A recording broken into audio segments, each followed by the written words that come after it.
Essa é Loane Rodrigues, uma jovem encantadora, conhecida e querida por todos. Mas, sem saber, ela estava prestes a se tornar vítima de uma obsessão fatal. Seu padrasto, que sempre se apresentou como um protetor, escondeu um amor não correspondido, que culminaria em um plano cruel. Agora, vamos entender essa história, parte por parte. Essa história se passa em Pirenópolis, uma pequena cidade no interior de Goiás, conhecida pelo clima tranquilo, pelas festas tradicionais e pelas paisagens naturais que atraem visitantes de todo o país.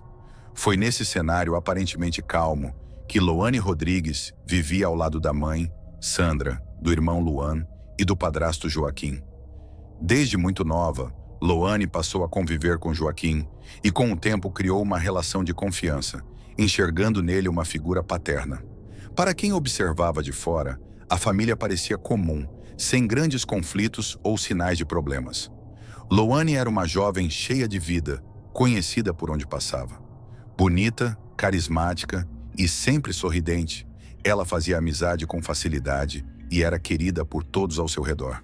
Gostava de sair para festas, especialmente as tradicionais da cidade, como a Festa do Divino, e também aproveitava o tempo livre para tirar fotos, cantar e dançar. Trabalhava como cuidadora de crianças em uma pousada e havia começado a cursar enfermagem, mas seu maior sonho era se tornar bombeira. Dentro de casa, era tratada com muito carinho, sendo considerada a mais mimada da família. Apesar disso, havia um detalhe que chamava a atenção: o comportamento de Joaquim. Ele se mostrava extremamente protetor com Loane, ligava constantemente para saber onde ela estava e, em algumas situações, chegava até a ir pessoalmente buscá-la nas festas. Para muitos, aquilo parecia apenas zelo de um padrasto preocupado, mas com o tempo esse excesso começou a gerar certo desconforto. Ainda que ninguém imaginasse o que realmente estava por trás dessas atitudes. Tudo começou a ficar estranho quando, em uma noite, ao voltar de uma festa, Loane foi surpreendida por alguém no caminho de casa. Ela estava próxima de chegar quando foi atacada por trás e recebeu um golpe violento na cabeça. Mesmo ferida, tentou se defender, mas acabou com 2 dedos quebrados e um corte profundo que precisou de vários pontos. O agressor fugiu e nunca foi identificado. A polícia chegou a investigar o caso, mas nenhuma pista concreta foi encontrada. O episódio deixou a família em estado de alerta, com a sensação de que alguém poderia estar observando Loane. Semanas depois, algo ainda mais perturbador aconteceu. Loane recebeu uma carta anônima com ameaças diretas e assustadoras.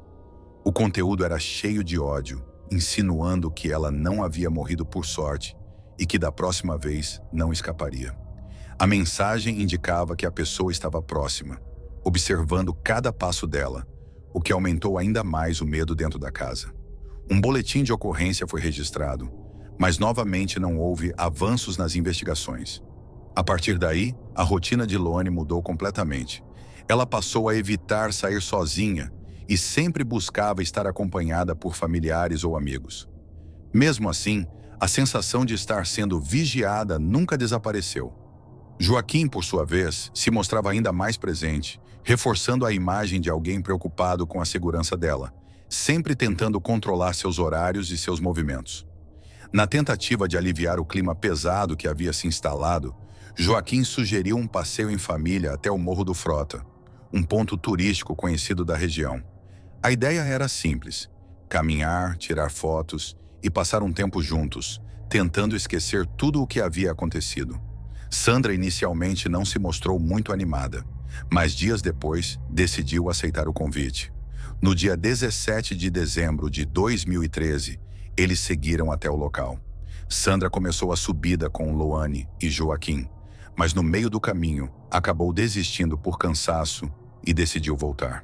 O combinado foi que Loane e Joaquim continuariam até o topo, tirariam algumas fotos e depois ligariam para que Sandra fosse buscá-los de carro. Algum tempo depois, Loane chegou a entrar em contato com a mãe, dizendo que já estavam no alto do morro, que estava tudo bem e que logo desceriam. Nada parecia fora do normal. Porém, depois dessa ligação, ela nunca mais respondeu. O tempo começou a passar e a ausência de notícias rapidamente virou motivo de preocupação. Sandra tentou ligar diversas vezes, mas não conseguiu contato. O desespero tomou conta da família, que decidiu ir até o ponto combinado, mas não encontrou ninguém. Com o cair da noite, a situação se tornou ainda mais angustiante. A polícia e o corpo de bombeiros foram acionados, iniciando buscas pela região. Durante horas, equipes vasculharam o local, mas sem sucesso. A escuridão dificultava qualquer avanço e as buscas foram interrompidas até o dia seguinte. Na manhã seguinte, as buscas foram retomadas com ainda mais intensidade, contando também com a ajuda de moradores da região que conheciam bem as trilhas do morro. Foi então que, por volta do início da tarde, um dos voluntários encontrou uma cena que ninguém estava preparado para ver. Em uma área mais isolada, a cerca de alguns metros da trilha, estavam os corpos de Lohane e Joaquim. Eles estavam amarrados juntos a uma árvore com cordas e correntes. Os corpos apresentavam sinais de queimaduras e estavam gravemente feridos, com indícios de que algo extremamente violento havia acontecido ali. A cena indicava claramente que não se tratava de um acidente, mas de um crime brutal. Próximo ao local, foram encontrados restos de uma barraca queimada, além de objetos que levantaram ainda mais suspeitas sobre o que havia ocorrido. Inicialmente, a principal hipótese era de que ambos haviam sido vítimas de um ataque de terceiros, possivelmente alguém que já vinha ameaçando Lohane. A ligação com o ataque anterior e com as cartas parecia óbvia. Tudo indicava que alguém nutria uma obsessão perigosa por ela. No entanto, conforme as investigações avançaram, alguns detalhes começaram a chamar a atenção dos investigadores. Os cães da casa não haviam reagido no dia do primeiro ataque, o que sugeria que o agressor era alguém conhecido. As cartas anônimas passaram por análise e, mesmo com tentativas de disfarce, a caligrafia apontava para uma pessoa inesperada, o próprio Joaquim. Além disso, os materiais encontrados no local, como cordas e a barraca, foram identificados como pertencentes a ele. Outro ponto importante foi a origem dos explosivos utilizados no crime, que eram compatíveis com os materiais usados no trabalho de Joaquim. A perícia confirmou que a causa da morte foi provocada por uma explosão, causada por dinamite, o que explicava o estado extremamente violento em que os corpos foram encontrados. Aquela cena não era apenas um homicídio comum, mas algo planejado para causar destruição total. A autópsia trouxe mais informações importantes. No corpo de Lohane, não havia sinais de abuso, o que descartou uma possível motivação sexual.